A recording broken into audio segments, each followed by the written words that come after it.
Phnom Penh, capital of Cambodia. It is April 2019. Just over 40 years ago, on the 6th of January 1979, this busy Southeast Asian city lay silent. Pol Pot's army, the Khmer Rouge, had fled from Vietnamese forces. It would take several years for Cambodian people to return, having been forced into the countryside to work as peasants to meet Pol Pot's communist vision.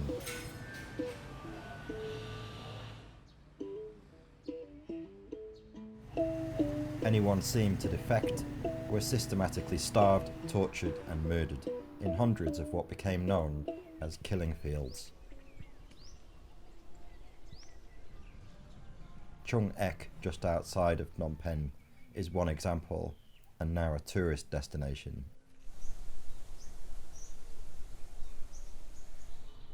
It is hard to imagine how Pol Pot and his commanders could have envisaged such psychotic levels of cruelty.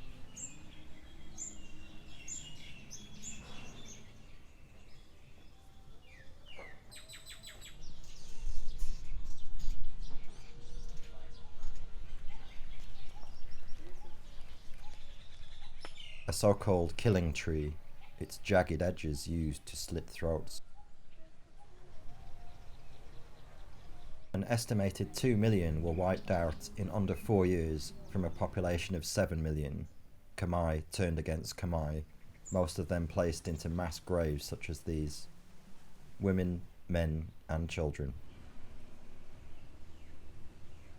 It's pretty well known now, particularly because of the Khmer Rouge tribunal.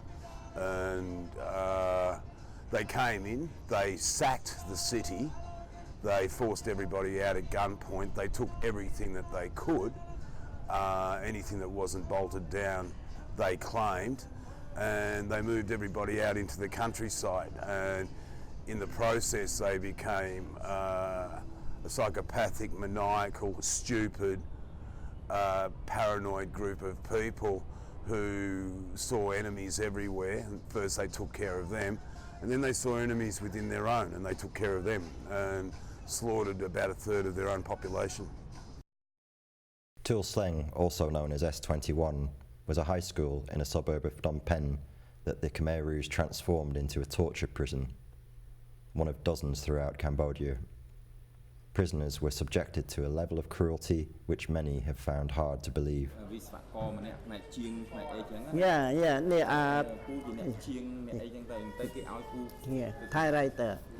Chum Mey, now 88, is the one living survivor of S21, and until recently worked there as an official tour guide. After being tortured for 10 days, he was identified as a useful, fully qualified mechanic and ordered to fix typewriters, upon which Khmer Rouge soldiers used to type up the confessions of involvement in espionage, which were routinely beaten out of prisoners. These confessions were largely untrue and a last resort by prisoners in the hope that their lives would be spared, or simply the hope that their abusers would beat them less heavily and reduce the frequency. Chum Mey himself was beaten 3 times a day, for 6 hours each time, for 10 days, with a twisted metal pole, before being employed as a typewriter repairman and general mechanic. For his services, Chum Mey's life was spared.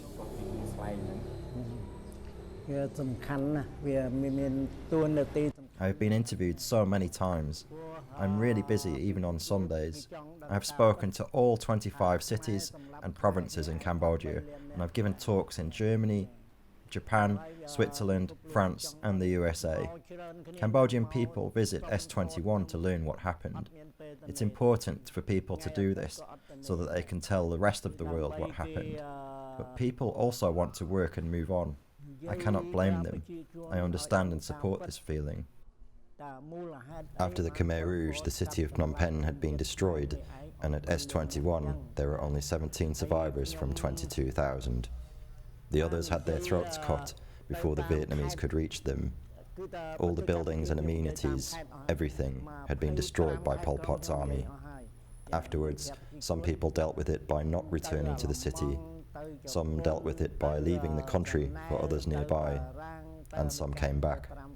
Everyone dealt with the atrocities in their own way.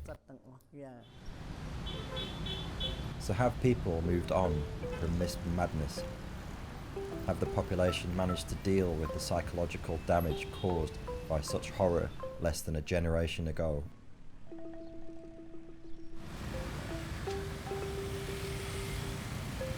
One of the ways Cambodia has moved on is through the Khmer Rouge tribunals held at the ECCC, specially set up law courts just outside of the city from the early 90s. With the tribunal that has done, it's been widely criticised and in many cases for good reason, but it's done enormous good. It's put the Khmer Rouge on the school curriculum. There have been a lot of programs reuniting family members who hadn't seen each other since before 1975. It's discussed about openly. No one's frightened of the Khmer Rouge anymore. One of my greatest personal experiences was to sit with a bunch of very old ladies who had had a very hard life and they were from the remote villages, and they were dressed as such, and they were sitting there in the courtroom not 10 feet away from Q Sampan when he was pronounced guilty. And the look on their faces and the feeling you could get from them, it's like, yeah, we got this bastard. He's not going to touch you anymore. And I think a lot of people, there are 500,000 people went through the tribunal's doors, and I think it did a lot of good in terms of helping people come to terms with what was an enormous tragedy. And it wasn't the only tragedy that had occurred in this country over 30 years of war, went from 68 to 98, but it was by far the most significant.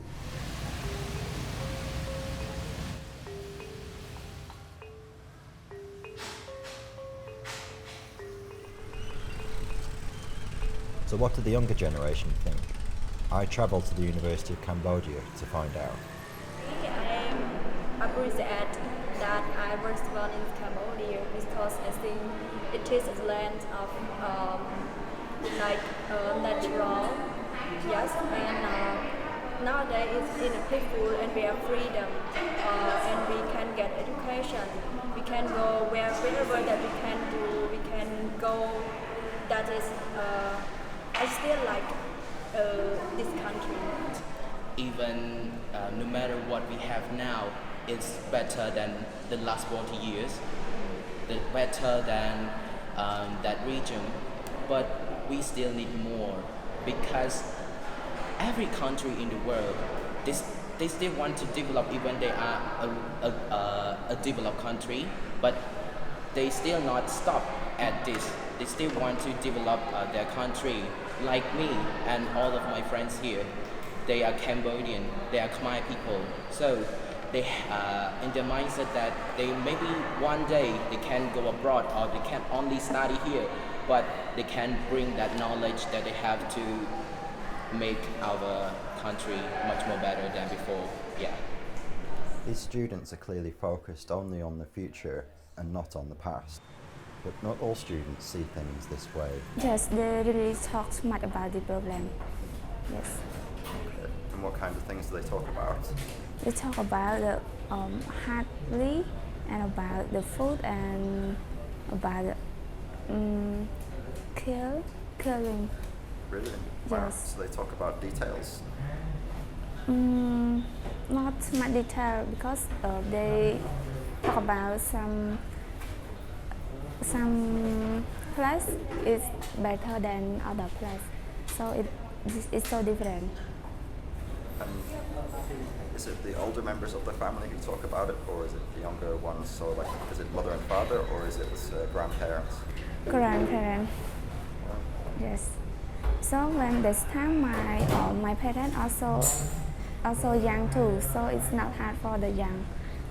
It's just hard for the adult or elder that hard worker in this season. Sure. And what's it like then, being a young person in Cambodia now? For body program and for new generation. They feel some person believe in this story, but some don't believe. It's because it sounds so terrible. It does appear that amongst the older generation of Cambodian people, there is a fixation upon the dark past.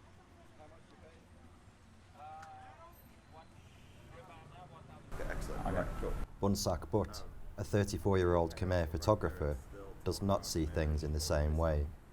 I think the last 10 or 20 years ago, when I was a bit younger, I think they talk, but only sometimes I only hear from school, but from not much from them. But yeah, I hear from them sometimes. But recently, I never heard anybody say about this. I rarely hear people say about the Pol Pot of Khmer Rouge.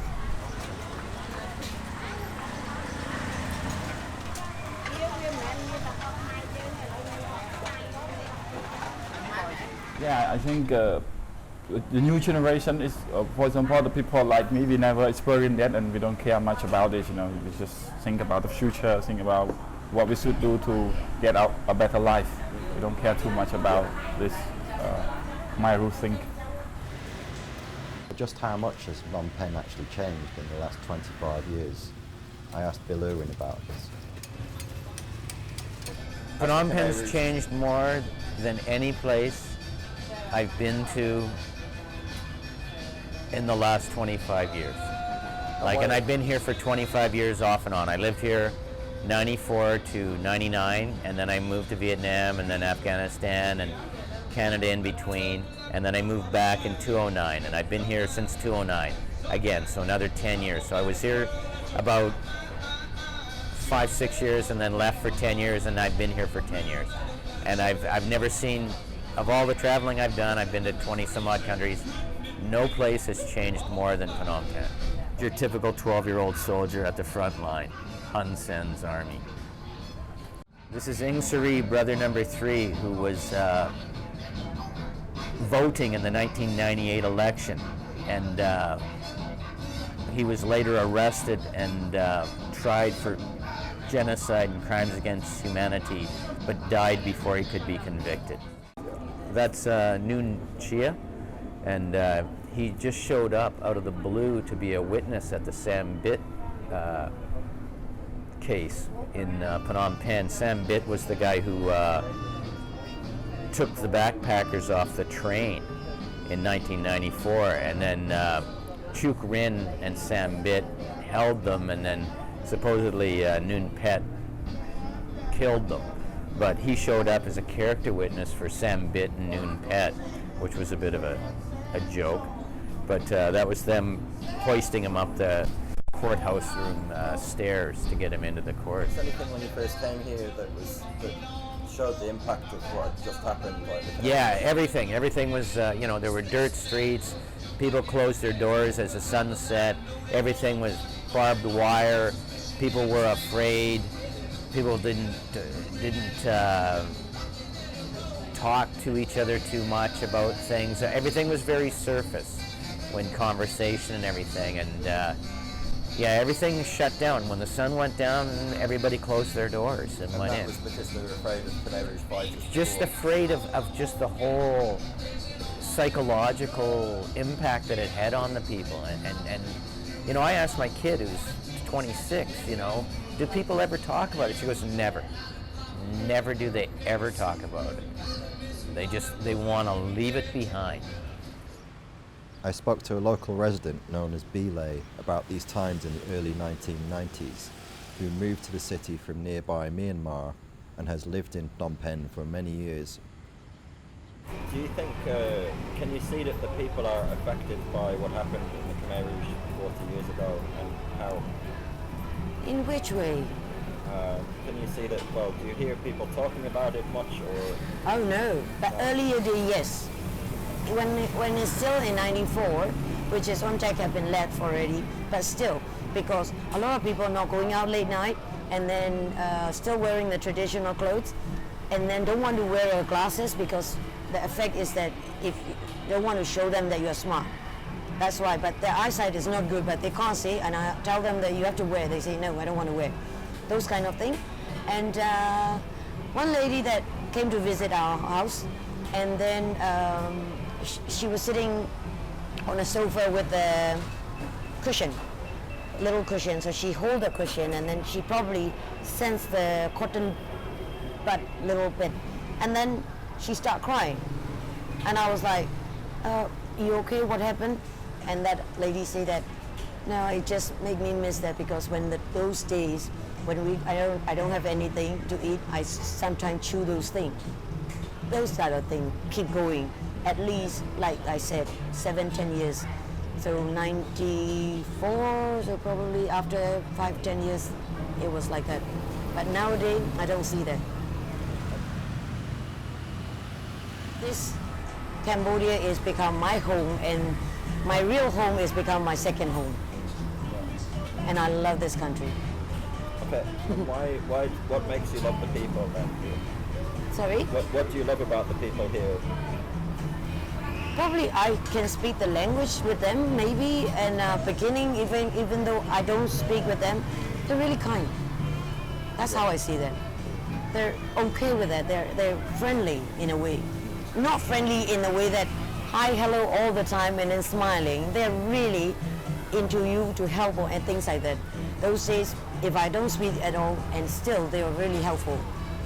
The average wage in Cambodia is around $200 to $300 a month. That's considerably lower than you would get in Western countries. Having said that, the people here seem a lot happier.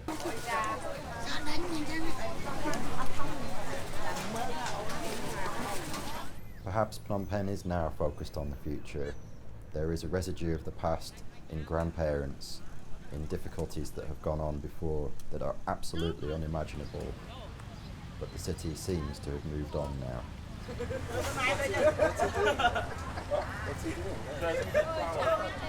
A walk around a local market in Street 110 makes you think how happy these people seem to be and how content they are with their own situation.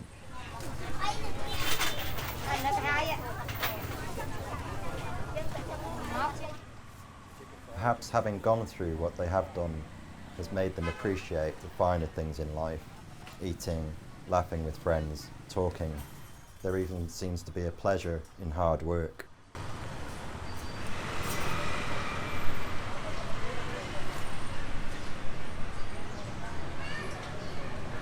So, overall, it appears that Cambodia has moved on, Phnom Penh in particular.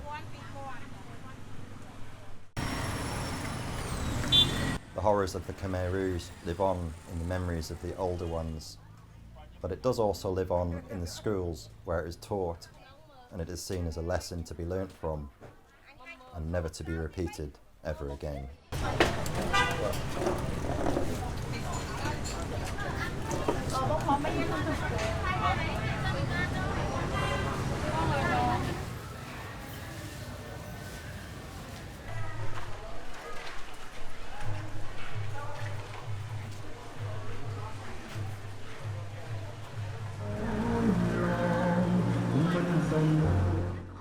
As Phnom Penh and the surrounding countryside prepare for Khmer New Year, the traditional time in this country for renewal and regeneration, it is clear that both city and country folk have, on the whole, come to terms with their terrible past and moved on.